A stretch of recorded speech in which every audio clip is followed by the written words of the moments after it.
Hello everyone, welcome back to our YouTube channel Priyanka's mind sphere.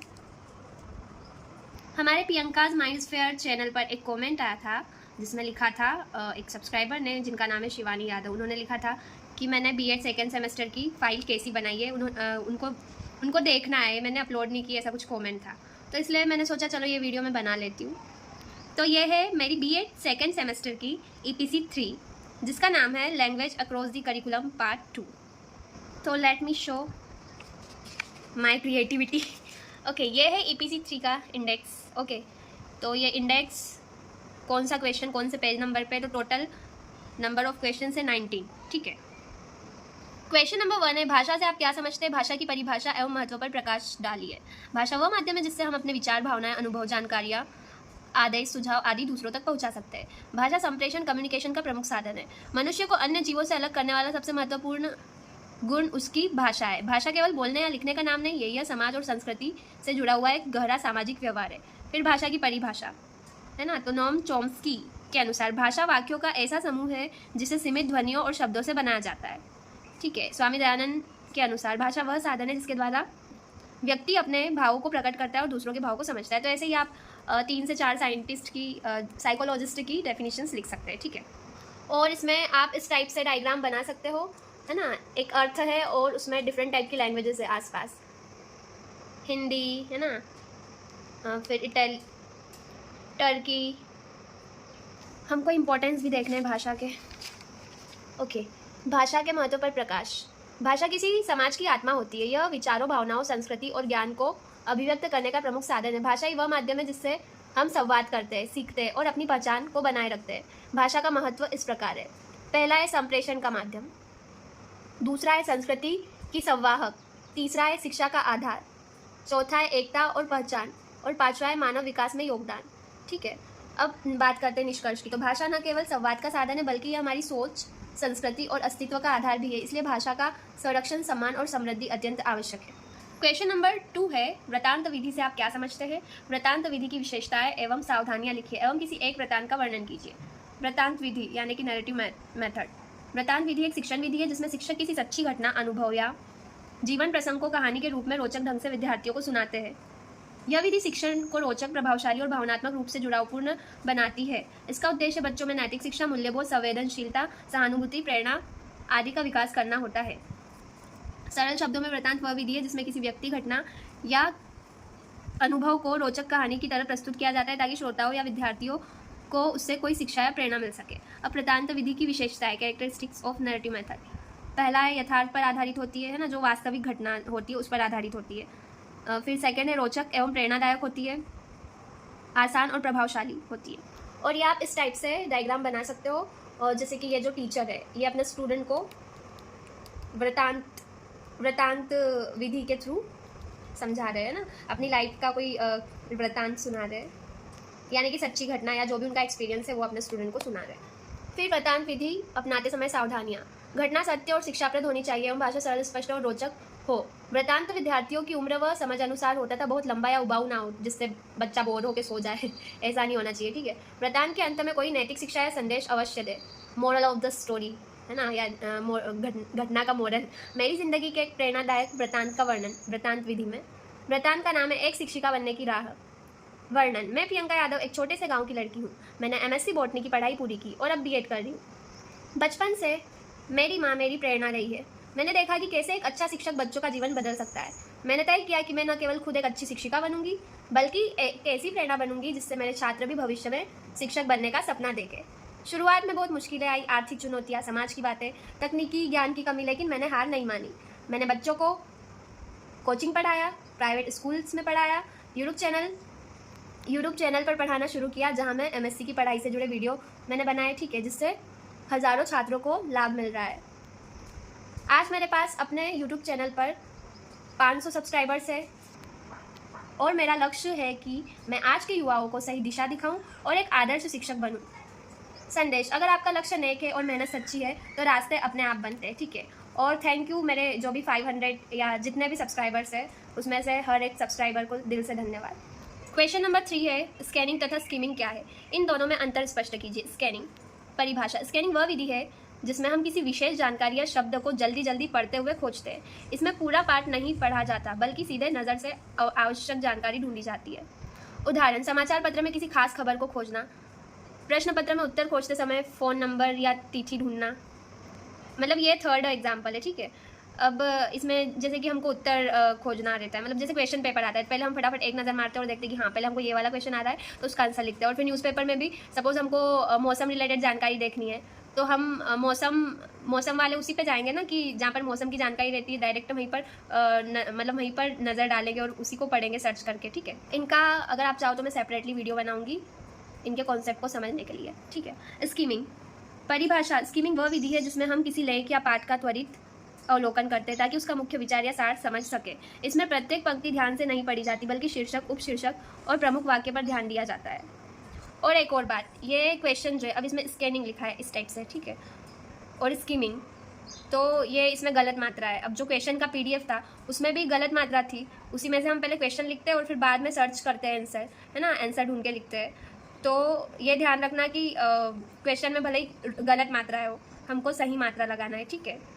तो ये एक mistakes मुझे बताई थी, मेरी एक मिस्टेक है ना, जिसको कि आगे मैं इम्प्रूव करूँगी, लेकिन आप भी मेरे साथ साथ इम्प्रूव करना, ठीक है।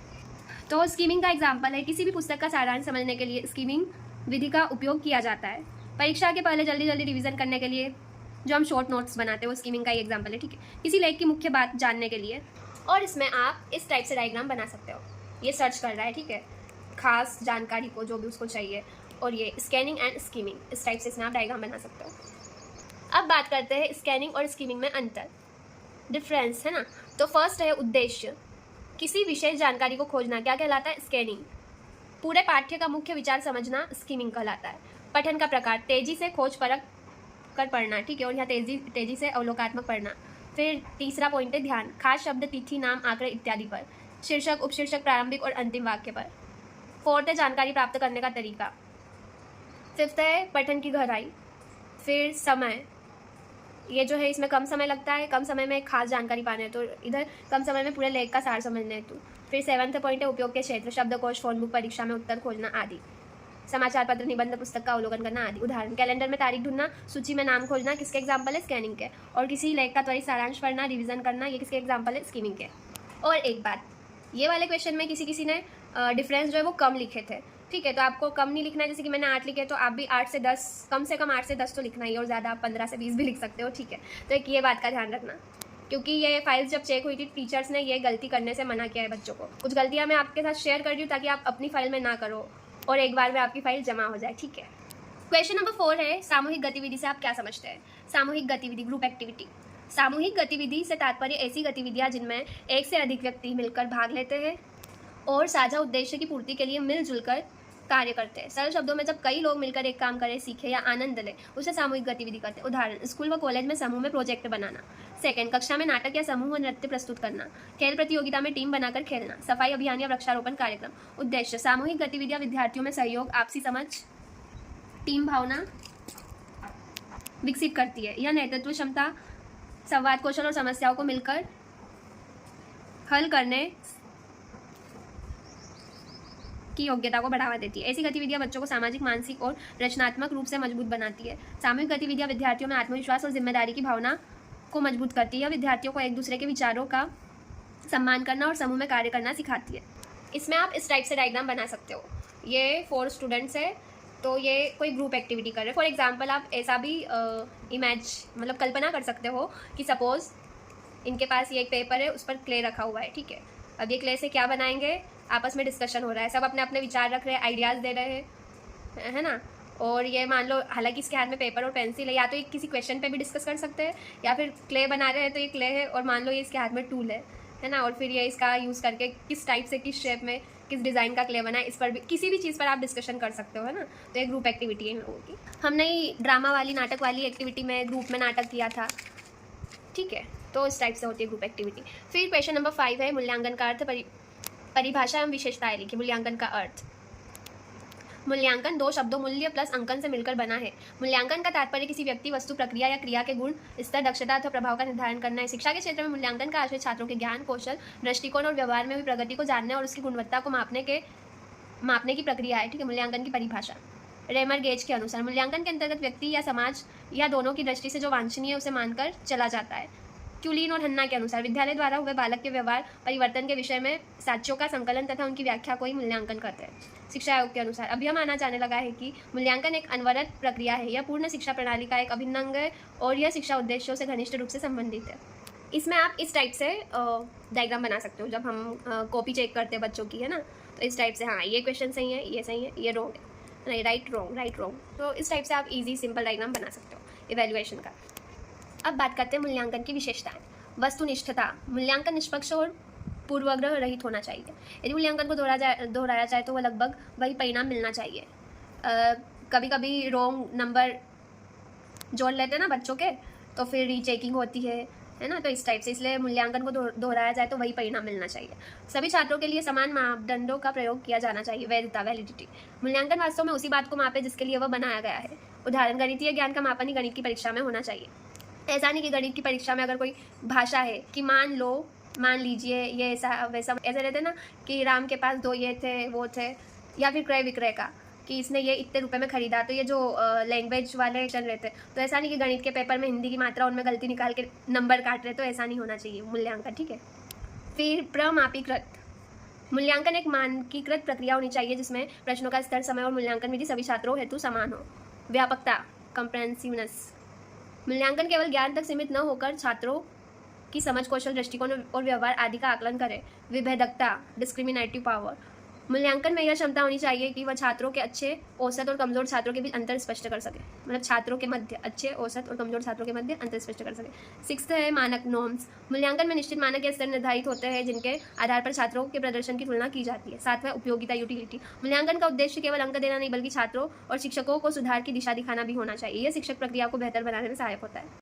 क्वेश्चन नंबर 6 से सामूहिक चर्चा से आप क्या समझते हैं, इसके उद्देश्य, विशेषताएं व उपयोग लिखिए। इस समय ध्यान देने योग्य बातें कौन कौन सी। सामूहिक चर्चा, ग्रुप डिस्कशन। सामूहिक चर्चा एक शिक्षण विधि है जिसमें कुछ छात्र या प्रतिभागी किसी एक निर्धारित विषय पर मिलकर विचार विमर्श करते हैं। इसका उद्देश्य किसी विषय को विभिन्न दृष्टिकोणों से समझना, ज्ञान का आदान प्रदान करना तथा आलोचनात्मक सोच को विकसित करना होता है। सामूहिक चर्चा के उद्देश्य, पर्पस ऑफ ग्रुप डिस्कशन, विद्यार्थियों में विचारशीलता और विश्लेषण शक्ति का विकास करना, आत्मविश्वास और अभिव्यक्ति कौशल को बढ़ाना, समूह में काम करने की आदत डालना, विषय के विभिन्न पक्षों को समझने का अवसर देना, सहयोग, सहिष्णुता और दूसरों की बात सुनने की आदत विकसित करना। सामूहिक चर्चा की विशेषताएं, सहभागी प्रकृति विधि है, शिक्षक मार्गदर्शक की भूमिका में रहते हैं, है ना। विषय पूर्व निर्धारित होता है, किसी प्रकरण के विभिन्न पक्षों का व्यापक रूप में बोध होता है, वक्ताओं को अपने विचारों को प्रस्तुत करने की स्वतंत्रता दी जाती है, प्रकरण संबंधी दोनों प्रकार के विरोधी तथा पक्षीय विचारों को सुना जाता है। इसमें आपकी एक्टिविटी होगी बीएड सेकेंड सेमेस्टर में ग्रुप डिस्कशन, अगर होती है आपके यूनिवर्सिटी या कॉलेज में, तो उसकी इस टाइप से पिक्चर लगाना है और लिखना है नीचे कि एक्टिविटी फर्स्ट की सेकंड जो भी हो, ठीक है।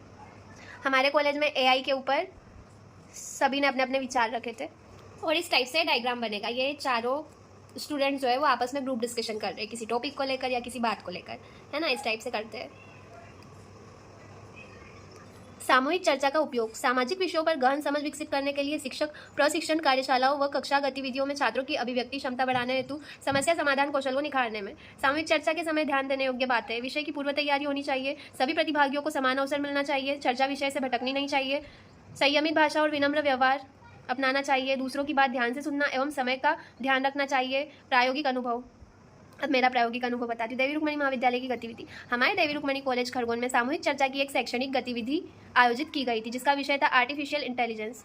इस चर्चा में प्रशिक्षणार्थियों ने एआई की परिभाषा, इसके लाभ, हानियां, शिक्षा में उपयोग और आने वाले समय में इसकी भूमिका पर अपने अपने विचार प्रस्तुत किए। चर्चा अथवा सामूहिक चर्चा में भाग लेते हुए हमने यह अनुभव किया कि एआई कैसे मानव जीवन को आसान बना रहा है और शिक्षा जगत में इसकी कितनी अधिक संभावना है। इस चर्चा ने हमारी सोच और तकनीकी समझ को एक नई दिशा दी।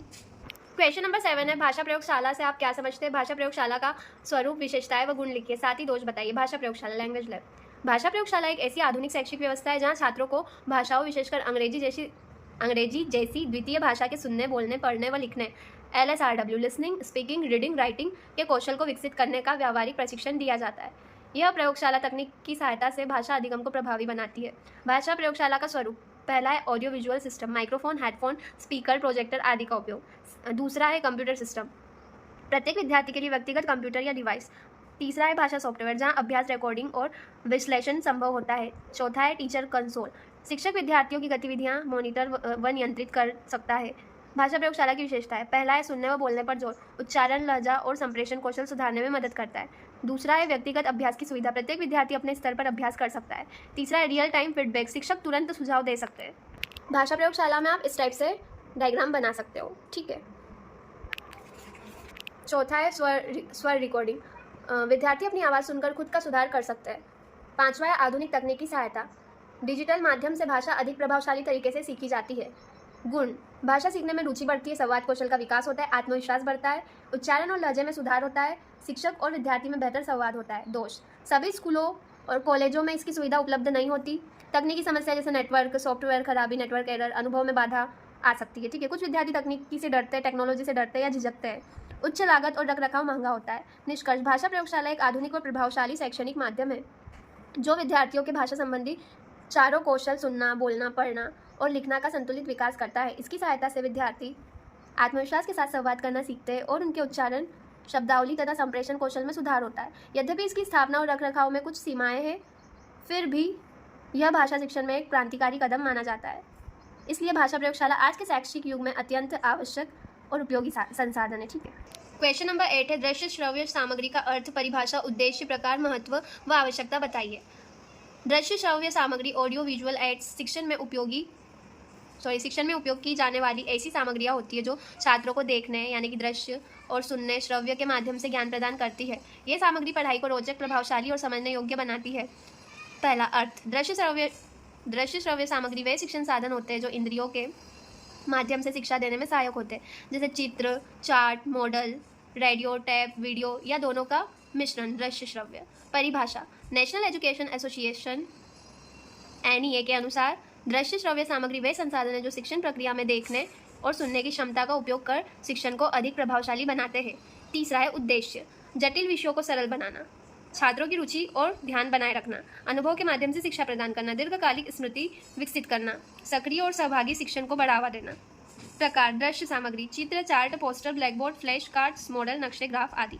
ये क्वेश्चन के आंसर में आप इस टाइप से डायग्राम बना सकते हो, ठीक है। अब इसमें देखो क्या क्या है, फ़ोन हो गया, कैमरा, फिर ये इसको क्या हेडफोन बोलते हैं, हेडफोन, माइक्रोफोन, जो भी, ठीक है, मतलब दोनों में से कुछ भी बोल सकते हैं, ठीक है। ये टेलीविज़न, रेडियो है ना, रेडियो, टेलीविज़न, अभी तो खैर LED है, LED प्रोजेक्टर, ठीक है। तो इस टाइप से आप बना सकते हो, और भी कई सारी चीज़ें, प्रोजेक्टर वो भी बना सकते हो, ठीक है। अब श्रव्य सामग्री, रेडियो, रिकॉर्डेड भाषण, ऑडियो क्लासेस आदि। दृश्य श्रव्य सामग्री, television, projector, video, YouTube lecture, smart class आदि। फिफ्थ है महत्व, शिक्षा को जीवंत और प्रभावशाली बनाना, शिक्षण में विविधता लाना, सभी स्तर के छात्रों के लिए समझ आसान बनाना, शिक्षण में समय और श्रम की बचत करना, छात्रों में प्रेरणा व रुचि जागृत करना। आवश्यकता, पारंपरिक शिक्षा के एक सूत्रीय और नीरस स्वरूप को बदलने के लिए दृश्य श्रव्य सामग्री आवश्यक है। डिजिटल युग में छात्रों को अपडेट तरीके से सिखाने के लिए दृश्य श्रव्य सामग्री की आवश्यकता है। बहु इंद्रिय अनुभव द्वारा बेहतर अधिगम के लिए, ग्रामीण व शहरी छात्रों में समानता लाने के लिए, शिक्षकों की बातों को दृश्य व ध्वनि के माध्यम से प्रमाणित बनाने हेतु दृश्य श्रव्य सामग्री की आवश्यकता है। निष्कर्ष, दृश्य श्रव्य सामग्री शिक्षण को रोचक, प्रभावशाली और सरल बनाती है। यह छात्रों की समझ, स्मृति और भागीदारी को बढ़ाती है। आधुनिक शिक्षा प्रणाली में इसकी आवश्यकता और उपयोगिता अत्यंत महत्वपूर्ण है। क्वेश्चन नंबर 9 है, पावर पॉइंट प्रेजेंटेशन से आप क्या समझते हैं।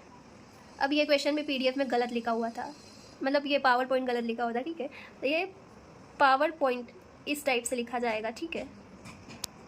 पावर पॉइंट प्रेजेंटेशन एक डिजिटल प्रेजेंटेशन है जिसे माइक्रोसॉफ्ट पावर पॉइंट या अन्य प्रेजेंटेशन सॉफ्टवेयर की सहायता से बनाया जाता है। इनमें स्लाइड्स के माध्यम से किसी विषय दृश्य व श्रव्य रूप में रोचक और प्रभावी तरीके से प्रस्तुत किया जाता है। मुख्य बिंदु, पहला है परिभाषा। पावर पॉइंट प्रेजेंटेशन एक ऐसी प्रक्रिया है जिसमें विषय वस्तु को टेक्स्ट, चित्र, ग्राफ, ऑडियो, वीडियो और एनिमेशन के रूप में स्लाइड्स पर प्रस्तुत किया जाता है। उद्देश्य, किसी विषय को संक्षिप्त, स्पष्ट और आकर्षक रूप से प्रस्तुत करना, शैक्षणिक, व्यावसायिक या सरकारी बैठकों में जानकारी साझा करना, छात्रों और शिक्षकों को टेक्नोलॉजी के साथ संवाद कौशल विकसित करना। विशेषताएं, स्लाइड बाय स्लाइड प्रस्तुति, टेक्स्ट, चित्र, वीडियो और ध्वनि का संयोजन, एनिमेशन और ट्रांजिशन प्रभाव। इसमें आपको आपकी एक्टिविटी वाली पिक्चर्स लगाना है, ठीक है। ये हमारी एक्टिविटी थी, हमको PPT वीडियो बनाना था। कोई भी एक टॉपिक लेकर, मतलब अगर आपका बायोलॉजी है तो बायोलॉजी या केमिस्ट्री को लेकर, अगर मैथ है तो मैथ को लेकर, है ना। तो ये हमारी 3rd एक्टिविटी थी, पावर पॉइंट प्रेजेंटेशन। तो आपको इस टाइप से पिक्चर लगानी है। फिर समय की बचत और व्यवस्थित प्रस्तुति, दर्शकों की समझ में तेजी, उपयोग, विद्यालय और कॉलेजों में शिक्षण के लिए, कॉर्पोरेट मीटिंग्स में प्रोजेक्ट रिपोर्ट पेश करने के लिए, सेमिनार, कार्यशाला और वर्कशॉप्स में ऑनलाइन शिक्षण और वेबिनार्स में परीक्षा या शोध कार्यों में प्रस्तुति में, business plan report, marketing strategy को समझाने के लिए, सरकारी और निजी कार्यालयों में डेटा रिपोर्ट, कार्य योजना और प्रगति रिपोर्ट दिखाने के लिए। निष्कर्ष, पावर पॉइंट प्रेजेंटेशन एक अत्यंत उपयोगी और आधुनिक शिक्षण उपकरण है जो विषयों को आकर्षक, प्रभावशाली और आसानी से समझने योग्य बनाता है। आज के डिजिटल युग में यह शिक्षकों और छात्रों दोनों के लिए अनिवार्य उपकरण। क्वेश्चन नंबर 10 है, भाषा पुस्तकों का पाठ्यक्रम में उपयोग व महत्व बताइए। भाषा पुस्तकों का पाठ्यक्रम में उपयोग व महत्व निम्न बिंदुओं में समझा जा सकता है। पहला है भाषा विकास में सहायक। भाषा पुस्तकें छात्रों की श्रवण, वाचन, लेखन और वाक क्षमता को विकसित करती है। यह छात्रों को शुद्ध और प्रभावशाली भाषा प्रयोग करना सिखाती है। दूसरा है साहित्यिक ज्ञान प्रदान करती है। इन पुस्तकों में कविताएं, कहानियां, निबंध आदि होते हैं जो छात्रों में साहित्यिक रुचि उत्पन्न करते हैं और उन्हें सांस्कृतिक मूल्यों से जोड़ते हैं। तीसरा है नैतिक शिक्षा देती है। भाषा पुस्तकों में अनेक नैतिक शिक्षाएं होती है जो विद्यार्थियों में सद्गुण, ईमानदारी, परिश्रम आदि का विकास करती है। चौथा है संप्रेषण कौशल का विकास। यह पुस्तकें विद्यार्थियों में स्पष्ट और प्रभावशाली संप्रेषण की क्षमता विकसित करती है जिससे वे अपने विचारों को दूसरों तक बेहतर तरीके से पहुंचा पाते हैं। पांचवा है परीक्षा की दृष्टि से उपयोगी। भाषा की अच्छी समझ होने से प्रत्येक विषय में अच्छा प्रदर्शन कर सकते हैं क्योंकि भाषा सभी विषयों को समझने का माध्यम है। छठा है रचनात्मकता को बढ़ावा। भाषा पुस्तकों के माध्यम से विद्यार्थी रचनात्मक लेखन, कविता लेखन, नाट्य लेखन जैसे कौशलों का अभ्यास कर सकते हैं।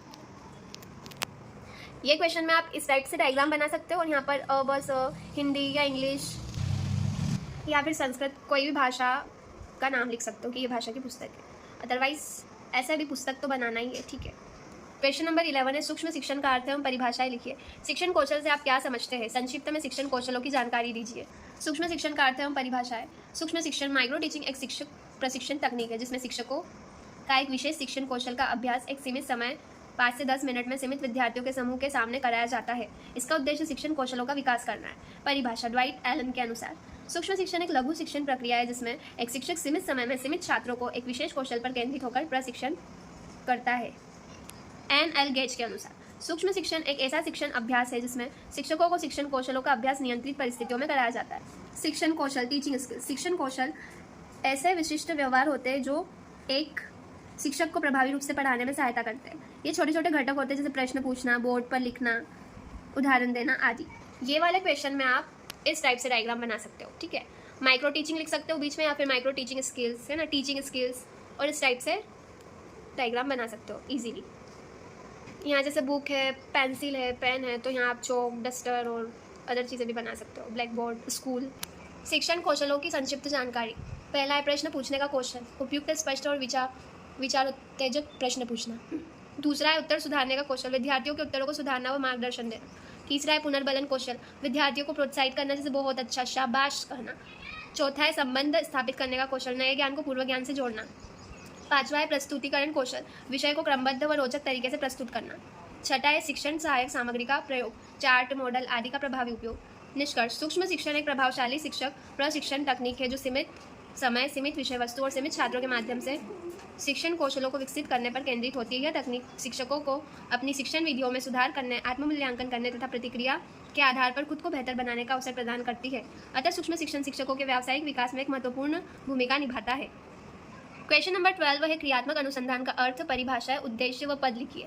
क्रियात्मक अनुसंधान, फंक्शनल रिसर्च, यह एक ऐसा अनुसंधान है जो शिक्षक या शोधकर्ता द्वारा अपने कार्यक्षेत्र में किसी समस्या के समाधान हेतु किया जाता है। इसका मुख्य उद्देश्य समस्या का निदान कर सुधार लाना होता है, न कि किसी सिद्धांत का निर्माण करना। अर्थ, क्रियात्मक अनुसंधान वह प्रक्रिया है जिसमें शिक्षक स्वयं अपनी कक्षा या विद्यालय में उत्पन्न समस्याओं की पहचान कर उनके समाधान हेतु योजनाबद्ध ढंग से कार्य करता है और फिर मूल्यांकन करता है कि कितना सुधार हुआ। परिभाषा, स्टीफन एम कोरी के अनुसार क्रियात्मक अनुसंधान एक प्रकार का व्यवहारिक अनुसंधान है जो किसी विशिष्ट समस्या के समाधान के लिए किया जाता है। जॉन ड्यूई के अनुसार क्रियात्मक अनुसंधान शिक्षकों द्वारा स्वयं की क्रियाओं में सुधार लाने की एक प्रक्रिया है। उद्देश्य, समस्या समाधान, शिक्षण से जुड़ी समस्याओं का हल ढूंढना। दूसरा, गुणवत्ता सुधार, शिक्षण विधियों को बेहतर बनाना। तीसरा, व्यक्तिगत सुधार, शिक्षक अपने कार्य का आत्ममूल्यांकन कर सुधार कर सके।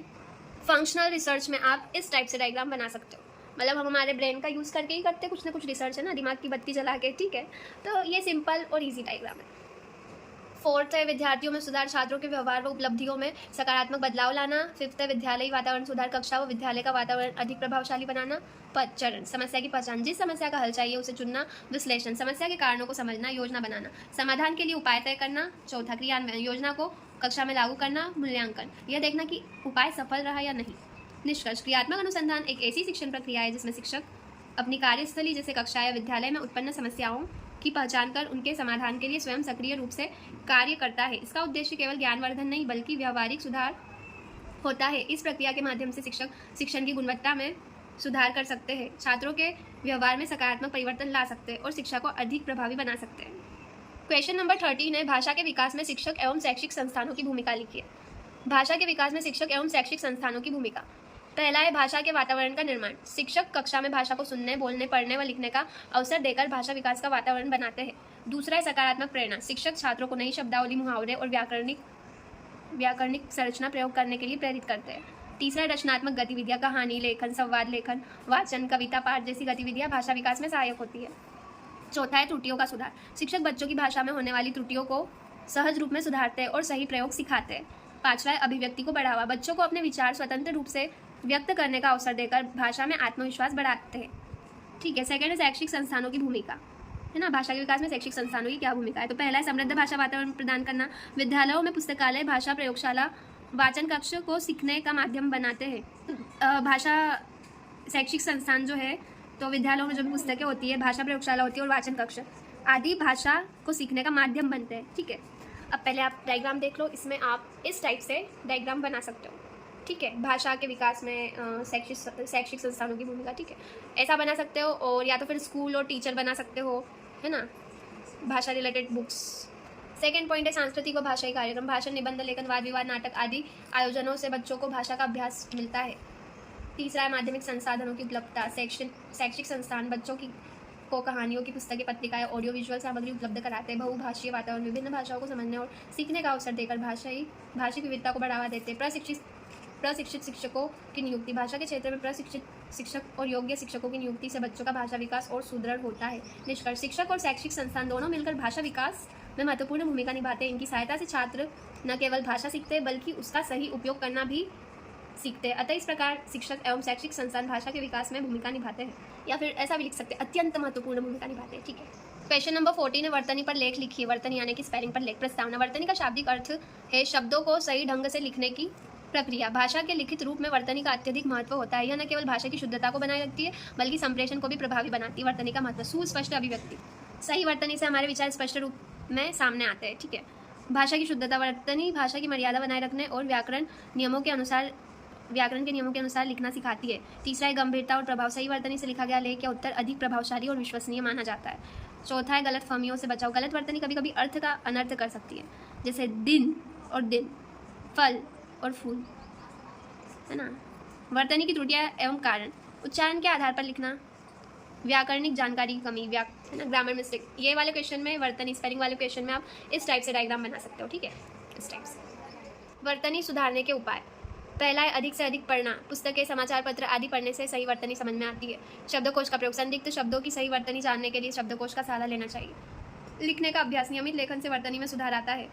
शिक्षकों की भूमिका। शिक्षक छात्रों की त्रुटियों को सुधार कर उन्हें सही वर्तनी सिखाते हैं। निष्कर्ष, वर्तनी भाषा की आत्मा है। यदि हम प्रभावशाली लेखक या वक्ता बनना चाहते हैं तो वर्तनी की शुद्धता का विशेष ध्यान रखना होगा। एक अच्छी वर्तनी न केवल भाषा की गरिमा को बनाए रखती है बल्कि पाठक या श्रोता पर अच्छा प्रभाव भी डालती है। क्वेश्चन नंबर 15 है, सेमिनार से आप क्या समझते हैं? इसके उद्देश्य, भूमिका, स्वरूप व प्रकार बताइए। सेमिनार एक ऐसी शैक्षणिक गतिविधि है जिसमें किसी विशेष विषय पर गहन चर्चा, विचार विमर्श व प्रस्तुति के माध्यम से ज्ञान का आदान प्रदान किया जाता है। इसमें प्रतिभागी, शोधकर्ता या विद्यार्थी किसी विषय पर अपने विचार प्रस्तुत करते हैं और श्रोता उस पर चर्चा करते हैं। ठीक है। उद्देश्य, किसी विशेष विषय पर जानकारी प्राप्त करना, विचारों का आदान प्रदान करना, विद्यार्थियों में प्रस्तुतिकरण कौशल का विकास करना, आलोचनात्मक चिंतन व विश्लेषण क्षमता को बढ़ाना, समूह में कार्य करने की योग्यता विकसित करना। भूमिका, शिक्षक मार्गदर्शक की भूमिका निभाते हैं। प्रस्तुतकर्ता विषय का प्रस्तुतिकरण करता है। श्रोता प्रश्न पूछते हैं और सुझाव देते हैं। यह शिक्षण को सहभागिता व संवादात्मक बनाता है। सेमिनार का स्वरूप, विषय चयन। सेमिनार का विषय छात्रों की योग्यता और पाठ्यक्रम के अनुसार तय किया जाता है। सेमिनार वाले क्वेश्चन में आप इस टाइप से डायग्राम बना सकते हो। ठीक है। इनको कलर करना बाकी है। ओके, तो आपको कलर भी करना है सभी डायग्राम्स में। या तो फिर सेमिनार में एक पर्सन है और फिर पब्लिक बैठी हुई है, इस टाइप से भी बना सकते हो। यहाँ पर तो ये लोग सेमिनार के लिए जा रहे हैं ना, फाइल डायरी वायरी लेके कि जाएंगे और नॉलेज जो भी होगा वो लिखेंगे, सुने, नॉलेज बढ़ाएंगे। ठीक है। सेकंड पॉइंट है प्रस्तुतिकर्ता का चयन। जिस विद्यार्थी या व्यक्ति को विषय प्रस्तुत करना है उसका चयन किया जाता है। प्रस्तुतिकरण, प्रस्तुतिकर्ता विषय से संबंधित जानकारी, शोध या विचार श्रोताओं के समक्ष रखता है। चौथा है प्रश्नोत्तर व चर्चा। प्रस्तुति के बाद श्रोता सवाल पूछते हैं और विषय पर खुली चर्चा होती है। पांचवा है निष्कर्ष। चर्चा के आधार पर विषय से संबंधित मुख्य बिंदुओं को सारांश रूप में प्रस्तुत किया जाता है। छठा है मूल्यांकन। यदि सेमिनार शैक्षणिक हो तो सेमिनार में प्रतिभागिता, प्रस्तुत व विषय वस्तु का मूल्यांकन किया जाता है। यहाँ पर आई थिंक प्रतिभागी आएगा, ठीक है, देखना पड़ेगा। सेमिनार के प्रकार: शैक्षणिक सेमिनार, एकेडमिक सेमिनार, विद्यालय, महाविद्यालय या विश्वविद्यालय में आयोजित सेमिनार। दूसरा है शोध सेमिनार, रिसर्च सेमिनार, शोध कार्यों की प्रस्तुति व चर्चा हेतु। तीसरा है प्रशिक्षण सेमिनार, ट्रेनिंग सेमिनार, किसी विशेष कौशल या क्षेत्र में प्रशिक्षण के लिए। चौथा है प्रेरक सेमिनार, मोटिवेशनल सेमिनार, प्रेरणा व आत्मविश्वास हेतु। निष्कर्ष: सेमिनार शिक्षा का एक महत्वपूर्ण अंग है जो विषय वस्तु की गहराई को समझ, प्रस्तुतिकरण क्षमता और सामूहिक चिंतन को बढ़ावा देता है। क्वेश्चन नंबर 16 है कार्यशाला से आप क्या समझते हैं? कार्यशाला के उद्देश्य, विशेषताएं व स्वरूप का वर्णन कीजिए। कार्यशाला, वर्कशॉप। कार्यशाला एक ऐसी शैक्षिक प्रक्रिया है जिसमें प्रतिभागी किसी विशेष विषय या कौशल पर व्यावहारिक रूप से सीखते हैं। इसमें सीखने की प्रक्रिया सहभागिता पर आधारित होती है, जहां प्रतिभागी स्वयं सक्रिय रूप से भाग लेते हैं। यह एक सीमित समय की गतिविधि होती है जो किसी विशेष उद्देश्य की पूर्ति के लिए आयोजित की जाती है। कार्यशाला के उद्देश्य, ऑब्जेक्टिव्स, ठीक है। पहला है विशिष्ट ज्ञान व कौशल प्रदान करना। प्रतिभागियों को किसी विशेष विषय में गहराई से समझ व कौशल प्रदान करना। सेकेंड है अनुभव आधारित अधिगम, करते हुए सीखना, लर्निंग बाय डूइंग को बढ़ावा देना। तीसरा है रचनात्मकता व नवाचार को बढ़ाना, प्रतिभागियों को नए विचारों और नए तरीकों को आजमाने के अवसर प्रदान करना। चौथा है समूह सहयोग और सहभागिता सिखाना, टीम वर्क और आपसी विचार विमर्श को प्रोत्साहित करना। पांचवा है प्रशिक्षण और मार्गदर्शन देना, शिक्षकों, विद्यार्थियों या किसी विशेष समूह को मार्गदर्शन प्रदान करना। कार्यशाला, वर्कशॉप में आप इस टाइप से डायग्राम बना सकते हो। मेरे पास टाइम थोड़ा कम था इसलिए मैंने ये बनाया। ये वर्कशॉप कंडक्ट कर रहा है, ठीक है। और ये कुछ पेपर की कटिंग्स स्टिक की है मैंने, ठीक है। कार्यशाला की विशेषता है, फीचर्स ऑफ वर्कशॉप। पहला है सक्रिय सहभागिता, सभी प्रतिभागी कार्यशाला में सक्रिय रूप से भाग लेते हैं। दूसरा है सीमित समय, यह एक निर्धारित अवधि जैसे 1 दिन, 3 दिन या फिर एक सप्ताह के लिए आयोजित की जाती है। तीसरा है केंद्रित विषय, कार्यशाला का विषय सीमित और स्पष्ट रूप में निर्धारित होता है। चौथा है नवीन शिक्षण विधि, इसमें demo, group discussion, presentation, role play आदि का उपयोग होता है। कार्यशाला का स्वरूप, नेचर ऑफ वर्कशॉप। पहला है भूमिका, इंट्रोडक्शन, कार्यशाला के उद्देश्य, विषय और महत्व का परिचय। दूसरा है सत्रों का आयोजन, सेशन प्लानिंग, अलग अलग सत्रों में विषय वस्तु का विभाजन, जैसे प्रारंभिक सत्र, मध्य सत्र, समापन सत्र। तीसरा गतिविधियाँ, activities, debate, group work, case study, प्रश्नोत्तरी प्रयोग आदि।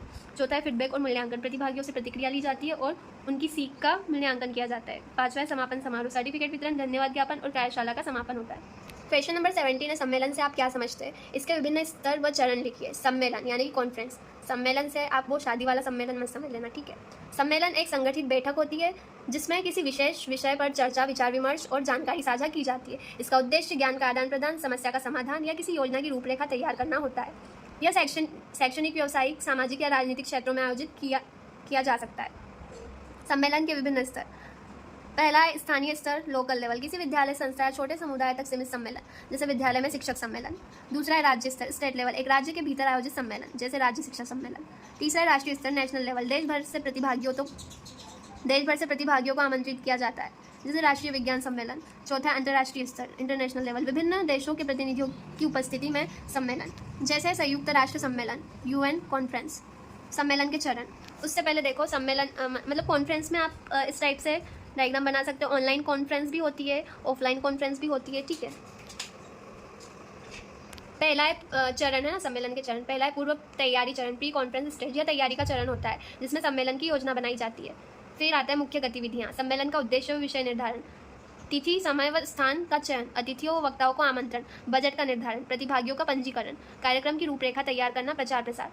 दूसरा है सम्मेलन संचालन चरण, ड्यूरिंग द कॉन्फ्रेंस, इस चरण में सम्मेलन का वास्तविक आयोजन होता है। मुख्य गतिविधियाँ, उद्घाटन समारोह, मुख्य भाषण, तकनीकी सत्र या चर्चा सत्र, समूह कार्य व प्रस्तुति, प्रश्नोत्तर सत्र, सांस्कृतिक कार्यक्रम यदि हो तो, ठीक है। फिर समापन समारोह, ये ऐसे 7 पॉइंट है।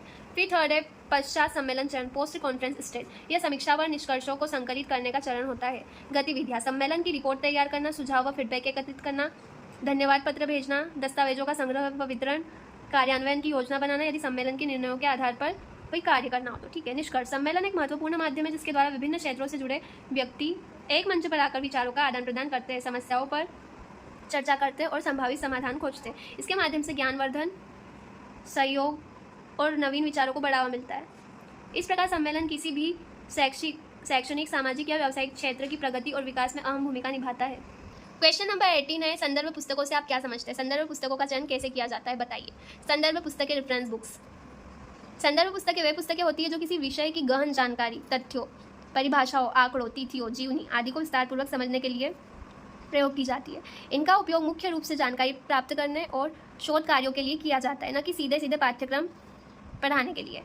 संदर्भ पुस्तकों के उदाहरण: पहला कोश डिक्शनरी, दूसरा विश्वकोश, इंसाइक्लोपीडिया, तीसरा एटलस, चौथा डायरेक्टरी, पांचवा जैविक शब्दावली, ग्लोसरी, चौथा थीसोरस, पांचवा शोध पत्र रिसर्च पेपर्स, है ना, general knowledge by doctor R S Sharma, ये बुक का नाम है, रेफरेंस बुक का नाम, ठीक है। पुस्तक का नाम बॉटनी फॉर बिगनर्स, लेखक डॉक्टर ए के वर्मा, प्रकाशक कल्याणी पब्लिशर्स।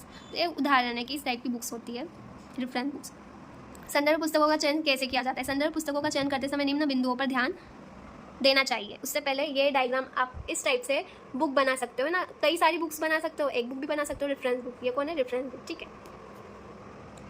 हाँ, पहला है विषय की प्रामाणिकता। पुस्तक किसी मान्यता प्राप्त लेखक, संस्थान या प्रकाशक द्वारा प्रकाशित होनी चाहिए। दूसरा है अद्यतन जानकारी। पुस्तक नवीनतम जानकारी और संशोधित संस्करण के साथ होनी चाहिए। तीसरा है उद्देश्य के अनुसार। पुस्तक को उस उद्देश्य के अनुसार चुना जाए जिसके लिए जानकारी की आवश्यकता है, जैसे कि परिभाषा, ऐतिहासिक जानकारी, आंकड़े आदि। चौथा है भाषा और प्रस्तुति शैली। पुस्तक की भाषा सरल, स्पष्ट और समझने योग्य होनी चाहिए। पांचवा है पाठ्यक्रम से संबंधितता। पुस्तक का संबंध उस विषय और स्तर, जैसे बीएड, एमएससी से होना चाहिए जिसमें छात्र अध्ययन कर रहा है। छठा है प्रशंसा और समीक्षा। जिस पुस्तक को विद्वान या शिक्षक श्रेष्ठ मानते हो उसे प्राथमिकता दी जाती है। निष्कर्ष: संदर्भ पुस्तक के किसी भी अध्ययन या शोध के लिए मजबूत आधार प्रदान करती है। सही संदर्भ पुस्तक का चयन विषय की गहराई से समझ और उत्तरदायित्वपूर्ण अध्ययन के लिए अत्यंत आवश्यक है। अब क्वेश्चन नंबर 19 में आता है हमारा लेसन प्लान। तो ये लेसन प्लान जो है ये मैंने बनाया था, क्वेश्चन नंबर 19। तो ये हम कवर करेंगे अगले वीडियो में, क्योंकि ये मैंने 2-2 पेज के लेसन प्लान्स बनाए थे, 2-2, 4-4 पेज के। तो मैम ने बोला कि बड़ा होना, ये प्रस्तुतिकरण बड़ा होना, ये प्रस्तुतिकरण अकेला ही कम से कम 2 से 3 पेज में आएगा। और इसमें भी बहुत सारे क्वेश्चन होना है प्रस्तावना में, है ना। इसमें भी मतलब मिनिमम 3 और मैक्सिमम 5 क्वेश्चंस होना चाहिए, ठीक है। तो ये कुछ मिस्टेक्स थी, उसके कारण नया लेसन प्लान बनेगा, ये बायोलॉजी का और ये केमिस्ट्री का। तो वो नया लेसन प्लान हम आपके साथ शेयर करेंगे नेक्स्ट वीडियो में। तो अगर आपको मेरी ये वीडियो पसंद आई हो, हेल्पफुल लगी हो, तो वीडियो को लाइक कीजिएगा, अपने फ्रेंड्स के साथ शेयर कीजिएगा और चैनल को सब्सक्राइब कीजिएगा।